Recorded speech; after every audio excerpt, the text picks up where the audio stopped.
একটা মেয়ে ধর্ষিতা হয়েছে, এজন্য ইসলাম দিয়ে যদি আইন কায়েম করা হয় 24 ঘন্টার আলটিমেটামে সব বিচার হয়ে যাবে, যেরকম ঠিক কিনা? আর কোন ধর্ষক বাংলার জমিনে জন্মাতো না, চিল্লায় বলো ঠিক কিনা? ইসলাম বলে চোরের হাত কেটে দাও, জেনা ব্যভিচার করলে ডেথ পেনাল্টি। সৌদি আরবে হেড অফ করে, গলা কেটে ফেলে। বাংলাদেশেও যদি এটা করা যেত, খবর হয়ে যেত। আর কোন ধর্ষক বাংলার জমিনে জন্মাতো না, চিল্লায় বলো ঠিক কিনা? চুরি করলে হাত কাটো, কথাটা কার? السارق والسارقة فاقطعوا أيديهما جزاء بما كسبا نكالا من الله والله عزيز حكيم. If anyone steal something very precious from the society, the government should cut down his right hand.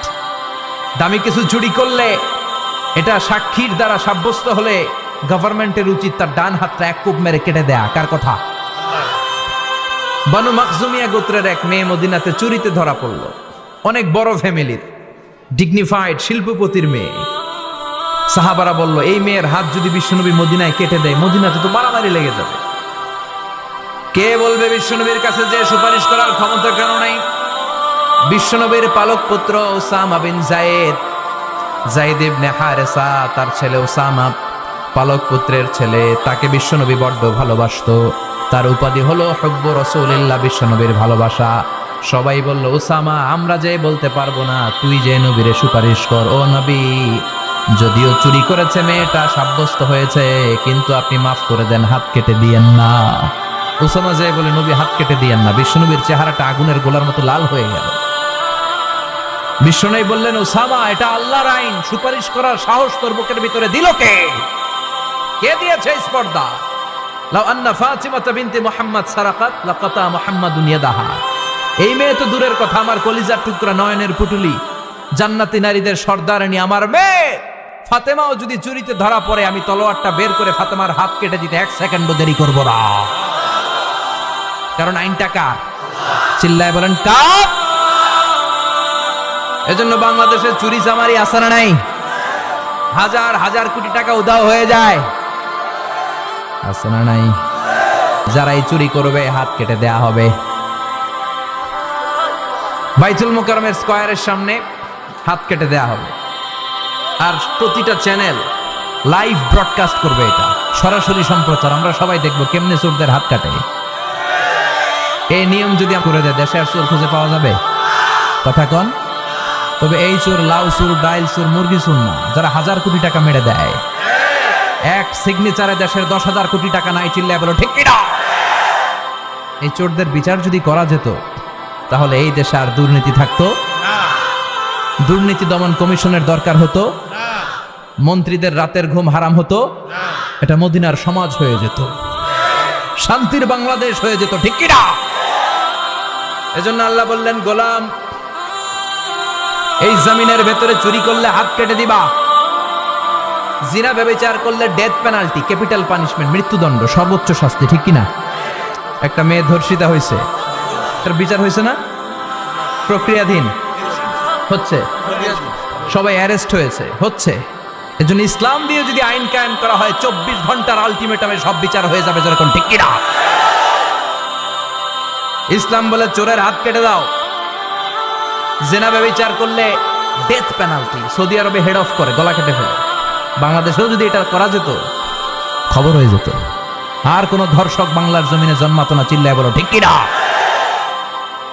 আল্লাহ বলেন, আমি মানুষকে খলিফা বানিয়েছি আমার এই হুকুম আকামগুলো বাস্তবায়নের জন্য। সব সৃষ্টিকুলের মধ্য থেকে মানুষকে আমি বানিয়েছি আশরাফুল মাখলুকাত। আবার মানুষকে বানিয়েছি আমি আমার খলিফা। আবার মানুষের চেহারাটা আমি আল্লাহ সব চাইতে সুন্দর করে তৈরি করেছি। সুবহানাল্লাহ। লাকাদ খালাকনাল ইনসানা ফি আহসানি তাকওয়িম। আমি মানুষের চেহারাটা সব চাইতে চমৎকার অবয়ব দিয়ে তৈরি করেছি রে গোলাম। সুবহানাল্লাহ। পৃথিবীতে যত প্রাণী আছে, সব সৃষ্টির মধ্যে থেকে আমাদের সৃষ্টিটা সুন্দর না? আপনি হিউম্যান অ্যানাটমি নিয়ে যদি গবেষণা করেন, কেমনে আল্লাহ আমাদের এখানে হার্ট দিলেন, লাঞ্চ দিলেন, হ্যাঁ, তারপরে 206টা হাড্ডি দিলেন। হাড্ডিগুলো আবার ব্যান্ড করা যায়, দেখছেন? বাঁকা করা যায় না? এটা বাঁকা করা যায়। বাঁকা না করলে আপনি খাইতে পারতেন? ক্রিকেট যারা খেলো, পেস বল করতে পারতা? স্পিন বল, হ্যাঁ, অফ স্পিন, লেগ স্পিন, কয় হুজুরও জানে কেমনে দি, তোর থেকে শিখছি বেটা। তো এই যে ছেলেপেলারা এরকম অফ স্পিন করে, লেগ স্পিন করে, এগুলো হচ্ছে আল্লাহর দেয়া কারিশমা। হাত ঘুরানো যায়। আল্লাহ যদি এটাকে এরকম ব্যান্ড করার সুযোগ না দিতেন, করতে পারতাম? আবার এইখানেও বাঁকা করার সুযোগ আছে না নাই? এইখানেও আছে না নাই? আবার এইখানেও আছে না নাই? কত কাজ। বাজার করে যখন বাজারের ব্যাগ যখন নিয়ে আসেন, কোথায় ধরে রাখেন? আঙ্গুলে ধরে রাখতে হয়। ক্যারাম যখন খেলো, কি দিয়ে টোকা মারো? সুবহানাল্লাহ কয় না পোলাপান? আহা, কত খেলার সিস্টেম আল্লাহ দিলেন। আবার ক্রিকেটের মধ্যে 2 আঙ্গুল তুললে কি? ওই যে সব মুখস্থ। আবার 1 আঙ্গুল তুললে কি? আউট। কত কাজ এই আঙ্গুল দিয়ে। এই আঙ্গুলগুলোর বাঁকা করার, বেন্ড করার ক্ষমতা আমাদেরকে দিয়েছে কে? আল্লাহ। এজন্য আল্লাহ বললেন, লাকাদ খালাকনাল ইনসানা ফি আহসানি তাকওয়িম। আমি মানুষের চেহারাটা সব চাইতে সুন্দর করে তৈরি করেছি। মানুষ সুন্দর, আমাদের চোখ সুন্দর না মিয়া? আমাদের চোখও যদি সুন্দর হতো তাইলে আমরা বুঝতাম মানুষগুলো কত সুন্দর। আমরা মনে করি ধলা হইলেই সুন্দর। কয় ধলা ধলা এটা সুন্দর, ডাকাইত, এগুলো ডাকাত। একটা মানুষের চেহারা স্কিন যদি কালো হয়, এর মধ্যে একটা সৌন্দর্য আছে না নাই? একটা মেয়ের স্কিন যদি কালো হয়, তারপরও চেহারায় সৌন্দর্য আছে না নাই? কয় না হুজুর, আমার বউ সুন্দর না, কালা কালা। আছে না নাই? তুই ডাকাত। তুই কি? একজন মানুষের চেহারা যেরকমই হয়, আপনি খেয়াল করে দেখবেন, তারপরও তার অবয়বের মধ্যে একটা এক্সট্রা অর্ডিনারিটি আছে। কারোর সাথে কারোটা মিলে না। সুবহানাল্লাহ পড়েন। এজন্য প্রতিদিন স্ত্রীরে বলবেন, স্ত্রী তুমি সুন্দরী, তুমি অনন্যা, তোমার চাইতে সুন্দরী গোটা বিশ্বে কেউ নাই। কইবেন না? মুরব্বীরা কয় না, কইতাম না, আগে কইয়া ফেলাইছি। এগুলো বলবেন। এগুলো বললে স্বামী স্ত্রীর মধ্যে ভালোবাসা বাড়াই দিবে কে? আল্লাহ। আমি প্রায় এগুলো বলি, উৎসাহিত করি যে স্বামী স্ত্রীর মধ্যে যে ভালোবাসাটা, এটা পবিত্র, এটা জান্নাতি।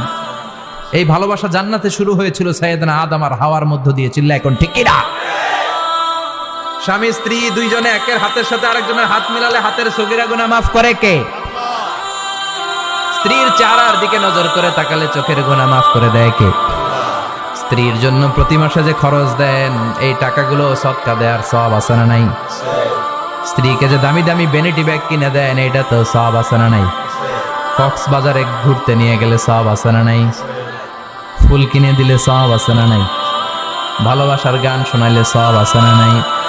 তোমারে লেগেছে কত যে ভালো, চাঁদ বুঝি তা জানে, রাতেরও আধারে দোসর হয়ে, তাই সে আমারে টানে, চাঁদ বুঝি তা জানে। ঠিক কিনা?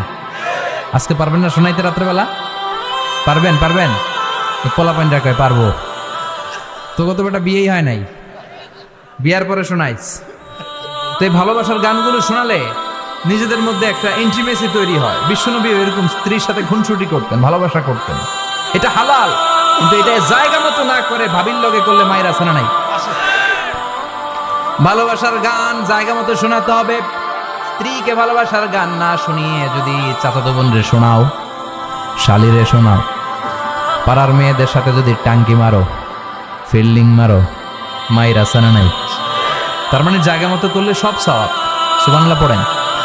আর বিয়েটারে সহজ করে দিবেন। আমি তো সব জায়গায় বলি, বিয়েটাকে সহজ করে দেন। আমরা বিয়েটারে কঠিন করে ফেলছি। একটা ছেলে এই দেশে 16 থেকে 18 বছর বয়সে ম্যাচিউরড হয়, কিন্তু ওরে বিয়ের পিড়িতে বসায় 32 বছর বয়স। তো বাকি 32 বছর ও কি আঙ্গুল চুষবে? কথা কন, কি করবে? ও যে পাপ কাজ করে, ও যে পর্নোগ্রাফি দেখে, ও যে মাস্টারবেশন করে, এগুলোর পার্সেন্টেজ গুণা মা বাবার আমল নামায় আছে না নাই? মা বাবার এত সহজে পার পেয়ে যাবেন না।